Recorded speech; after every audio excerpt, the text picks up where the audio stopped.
भूपेंद्र सिंह हुड्डा से पिछड़ा वर्ग नाराज है तो वहीं पिछड़ा वर्ग के ऊपर कांग्रेस सेंधमारी लगा रही है।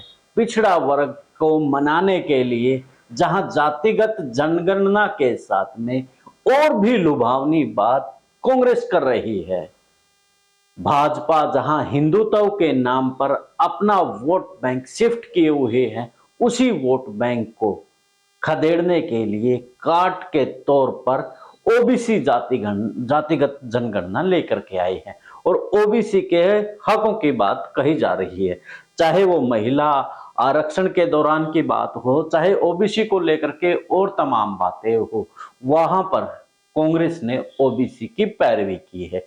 लेकिन हरियाणा के अंदर हम बात करें तो कहीं ना कहीं भूपेंद्र सिंह हुड्डा से वो पिछड़ा वर्ग नाराज है। ये मैं नहीं बल्कि पिछड़ा वर्ग के नेताओं के कई बार बयान भी आते हैं कि हमारी चलती नहीं है, या और भी तमाम उनके बयान आप सुनते रहते हैं। और यहां तक कहा जाता है कि एक वर्ग का नेता भूपेंद्र सिंह हुड्डा है। टिकटों के वितरण के दौरान आप बेशक से देख ले, उन्होंने जिस प्रकार से अपने वर्ग की पैरवी करते हुए अपने ही वर्ग के लोगों को टिकट दिलवाया।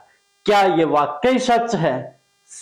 ये सच है या झूठ है? उसके लिए आज हम अपने यानी कि जो राजनीतिक विश्लेषण की पाठशाला है उसमें बताएंगे कि 2019 के चुनाव में जब टिकटों का वितरण हुआ था तो उस वक्त कहीं ना कहीं पिछड़ा वर्ग को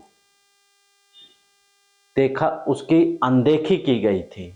तो ऐसे में अब पिछड़ा वर्ग की याद कांग्रेस की आई है तो वहीं भूपेंद्र सिंह हुड्डा सामने है, तो पिछड़ा वर्ग कैसे उनके साथ आएगा? देखते हैं कि बार 2019 के जो टिकटों के वितरण है, जो टिकट दी गई थी भूपेंद्र सिंह हुड्डा ने अपनी ही चलाई थी, क्योंकि 2019 के दौरान उसे फ्री हैंड भूपेंद्र सिंह हुड्डा को कर दिया गया था और फ्री हैंड होने के बाद से ही उन्होंने अपने जो साथी थे, सहयोगी थे, उनको टिकट दिया था। तो जिस प्रकार से प्रदेश में उस वर्ग की संख्या 22% बताई जाती है। मैं आपको ये स्पष्ट कर देना चाहता हूं कि कुछ लोग कहेंगे कि आप जातिगत, मैंने हर वीडियो में इसलिए बोलता हूं क्योंकि आरोप लगते हैं। अब जब राजनीतिक विश्लेषण होंगे, जब मुद्दों पर बात होगी तो हम मुद्दों पर बात करेंगे। जब जातिगत बात पर देश प्रदेश के अंदर टिकटों का वितरण होता है, बात होती है, जब चार बुजुर्ग बैठते हैं, चार युवा बैठते हैं, वहां पर ज्यादातर जातिगत बात होती है। ये कड़वी सच्चाई है। वो मुद्दों के ऊपर बहुत कम बात करते हैं। वो भूपेंद्र सिंह हुड्डा को लेकर के ये कहते हैं कि हमारा नेता ये इसलिए है, इसलिए हम जातिगत विश्लेषण कर रहे हैं, नहीं तो हम मुद्दों के ऊपर विश्लेषण कर रहे होते कि कहां क्या कमी है। खैर देखिए, भूपेंद्र सिंह हुड्डा के नेतृत्व में जो 2019 में जो टिकटों का वितरण हुआ था, सबसे पहले हम रोहतक चलते हैं और रोहतक में दीपेंद्र सिंह हुड्डा को टिकट दिलवाई गई थी।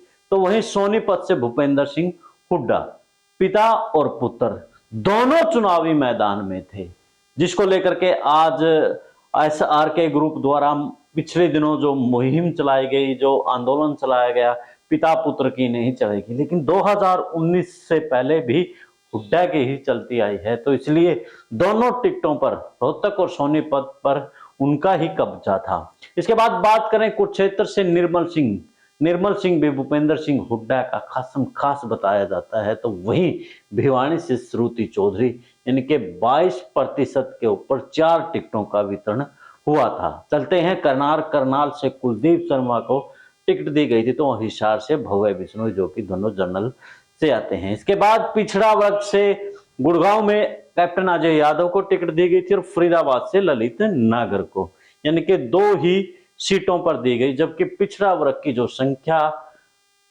35% के लगभग है। तो जबकि भूपेंद्र सिंह हुड्डा जो पैरवी कर रहे हैं उनकी 22% है।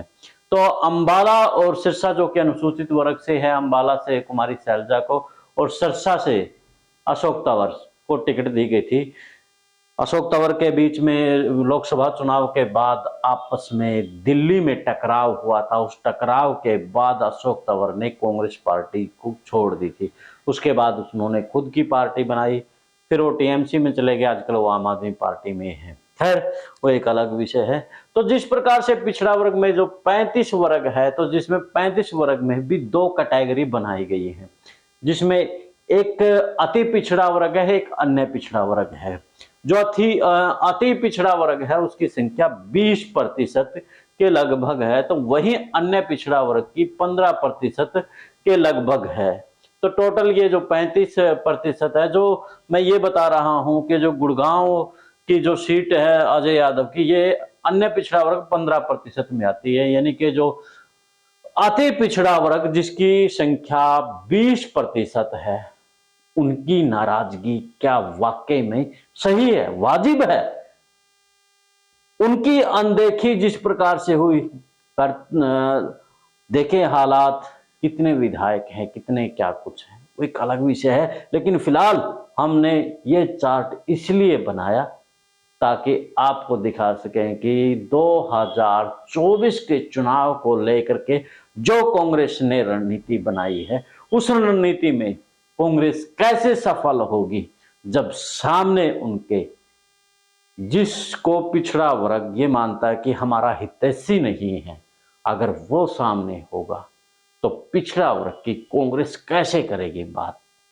खैर, अब आप भी अपनी राय दे दीजिए इस मामले में कि जिस प्रकार से पिछड़ा वर्ग की अनदेखी 2019 में हुई, अब 2024 के लिए उनको यानी कि साधने के लिए जातिगत जनगणना, महिला आरक्षण, तमाम उनकी बात हो रही है, तो क्या पिछड़ा वर्ग कांग्रेस के साथ खड़ा नजर आएगा?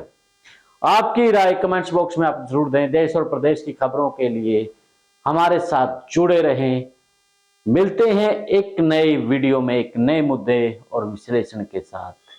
उससे पहले चैनल को शेयर, सब्सक्राइब और फॉलो कर लें।